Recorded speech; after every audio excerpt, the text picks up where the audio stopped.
What's up, guys? It's Ian, themed, however you want to put it. I'm here to do my review and feelings and thoughts and try to stay spoiler free conversation, one sided conversation about Alita Battle Angel, or as I will always refer to it as Battle Angel Alita. I don't know why they didn't go with that name, they had to flip things around. So that movie came out in theaters. And let's just get right down to it, man. Fucking movie is amazing. I loved it. I absolutely loved it. It was everything that I wanted it to be, and a little bit more, just a little bit more. There were some things where they had to, take some liberties because of Hollywood, and trying to fit basically 3 volumes of a manga into one movie. It's a little difficult, so you have to kind of change some things around to make things fit. For a good portion of the movie, though, you are basically going beat for beat with the anime.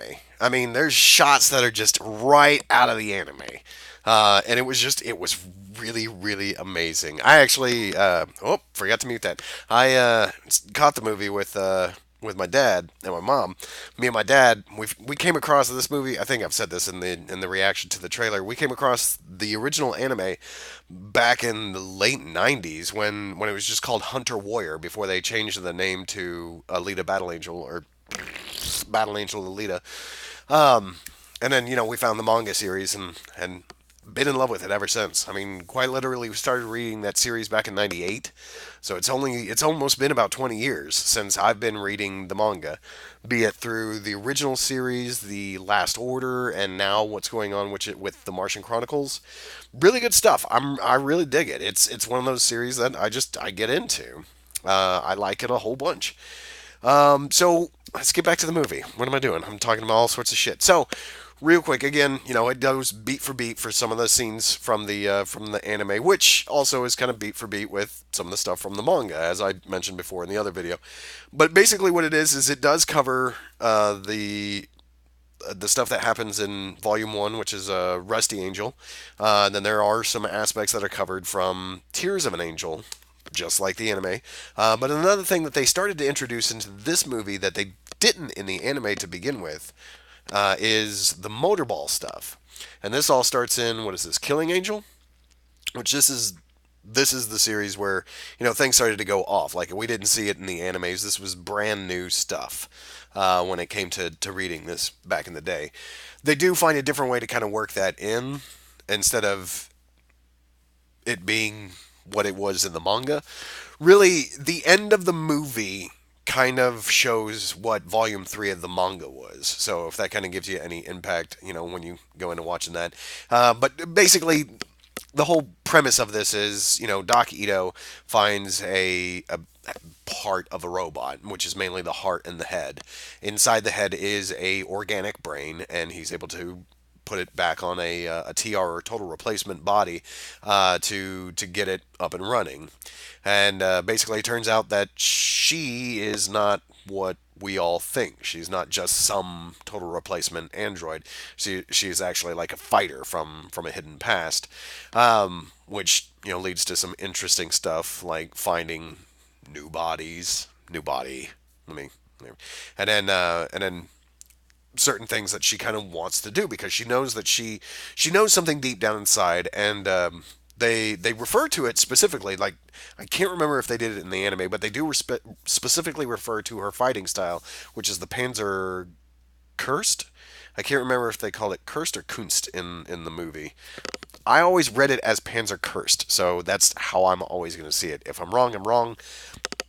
That's just me, and I'm just doing it in my own damn way. One of the things that the little nitpicks that I have with it is there were a couple of scenes where they started to introduce aspects of the story, but or aspects from the anime and from the manga that they didn't go further on. In fact, they show one of these scenes in the trailer, in one of the trailers at least, in the third trailer, where she holds up her finger and there's a little flame around it. That's because one of the bodies that she ends up with throughout the story has a way to actually like create like a plasmatic flame of some sort. But that's like really the only time that they show it off in the movie is her doing that. In the anime, there's a couple of times where she uses it and she kind of like points out when she's using it. Like there's a when she's fighting with one of the big guys in the anime, she slides down their arm, and as she's doing that, she's making gashes in his arm with her fingertips. It's really cool stuff. If you haven't seen the anime, you should really watch the anime. But don't see the anime and then immediately see the movie because, like I'm saying, a lot of it is cut for cut when it comes to some of that stuff. And you got to also remember this movie came out before anime was really really big in America. So voice acting is not really all that good. There's some really annoying voice acting in this, but I can look past it myself. But again, movie really interesting. Of course, having already known the story, I knew about the love interest situation that was going to be coming up. I do like the choice of Jennifer Connelly, I think it was that played Ito's wife, and the other lady from Zalem that's down in Scrapyard, or what do they call it, Iron City. Um, because she's really disconnected nowadays. Like in every movie I've seen her in, she just seems very disconnected, which is the perfect role, which is the perfect kind of characteristic for that character. Like she don't give a fuck. She doesn't care. She didn't want to be here anyways. Kind of fucking attitude, and that's also actually. Let me take a step back. I did also read the prequel novel, which was called Iron City. Yes, Iron City. And basically it just kind of set up a lot of the story that they explained in the movie. The major key points were explained in the movie. I wish they would have in the movie spent a little bit more introduction of Hugo's friends. I mean, the only reason why I knew who they were is because of that prequel book, and it kind of helped flesh out the movie. So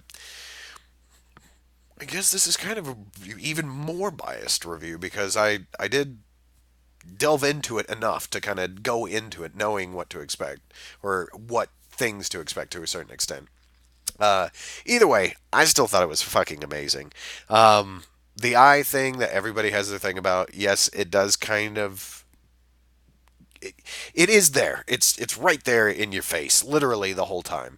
But it's kind of one of those things where you get used to it, and it's kind of also one of those things where the art style of the character that we've got here. Here, let me just. Because I mean, if you look at that, I mean, it's generic late 80s, early 90s anime girl. And it's kind of one of those things where this is the problem that I think we ran into with a lot of the movies that were adaptations so far, is that none of the characters look like the characters. And this thing that they did helped make sure that the Alita character looked like the Alita character from the anime and the manga, which I helped think sell it. I didn't look up actors and actresses' names, so here we go. The lady that played Alita did a phenomenal job. I thought she was amazing. Her voice fit everything, her facial expressions. They motion captured that shit, so it was her. That shit was good. It was really good. I thought it was really well done. Man, I just there's without going into spoilers, there's not much more that I can say about this movie other than being a long time huge fan of the Alita series. I enjoyed this movie a whole bunch. I will probably end up going to see it again. And this time I'll probably end up seeing it in 3D just because I didn't see it in 3D. Why wouldn't I want to see it in 3D? I mean, it's available. It's going to be the first 4K disc that I buy when it comes to, comes out to own. I don't have a 4, well, I think I might have a 4K player, but I don't have a 4K TV. Let me put it to you that way. It's going to be that thing that when I have a 4K TV and player and I'm testing it out, it's going to be Alita. That's going to run on it. I will say that I was really pleased that they started to introduce an enemy or a big overall antagonist that comes up later on in the manga in the movie. I don't want to get too deep into it. If you're a fan of the manga, you kind of got an idea of who I'm talking about. There's also some other winks and nods at characters that only appear in the manga that don't show up in the anime. So that was also really cool to see those guys pop up and kind of have their like 2 seconds here and there. But it was enough to be kind of like, hey, we see you over there. You read all those books. You know what's going on here. You know who this guy is. You know who the fuck he is. Yeah. But yeah, no, super good movie. I really enjoyed it. It's not deep. It is an anime adaptation. So I mean, it's action, action, action. There is, I think somebody referred to it as like a CWTV kind of love story interest kind of thing going on in there, which there's something along those lines because Alita, what she is trying to teach you as the character is about innocence and humanity, and also power within that kind of range thing. I'm not smart enough to be able to go into it and tell you what this whole story is about. I didn't delve into it enough to be able to say it's empowerment for all this jazz and whatever it is. But all I've got to say is I'm a huge fan of the series and I really liked the movie. I think it was well worth the wait. Um, but yeah, no, if you're on the fence about seeing it and you've never experienced anything from Alita, go check it out. Because it will be basically the anime, shot for shot.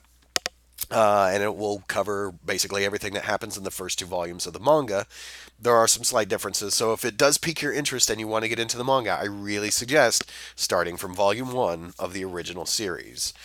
Which let me see, what that's Rusty Angel would be the first volume, and eventually they started putting numbers on the edge, but when I was first buying these, they didn't. So it was one of these things where I had to flip into it and be like, all right, which fucking one is it? What's going on here? But I mean, there's just, man, even flipping through this, I may start reading this shit all over again. I just recently read through all of them again, but whatever, man. It's such a good movie. It's such a good movie. I've spent the last couple of days just honestly thinking about that movie and wanting to go see it again. I really hope they get a chance to make a sequel. Apparently, it took number one at the box office when it opened up, but it was a low box office weekend. So I don't know, man. I don't know. I would really like to see. I think James Cameron was talking about doing a series of movies based on it, and I really hope they get a chance to do more because this was really good. I just hope when they do get a chance to do more, they don't go too far. They kind of try to do the same thing, if that makes any sense. Like, kind of keep it like a small amount. Don't go too over the top with shit. Kind of keep it low. Um, Boy, that doesn't even make sense to myself. But again, go check it out. I highly recommend this movie. It was phenomenal. I really enjoyed it. So yeah, so there it is. That's my review for Alita Battle Angel. It's fantastic. Go check it out. I can't dote over it enough. Now I'm going to stop recording this, and I'm going to start recording my review for Red Dead Redemption, which will probably be longer than, what am I looking at here, 12, 13 minutes? It's something along those lines. All right, guys. Have a good one.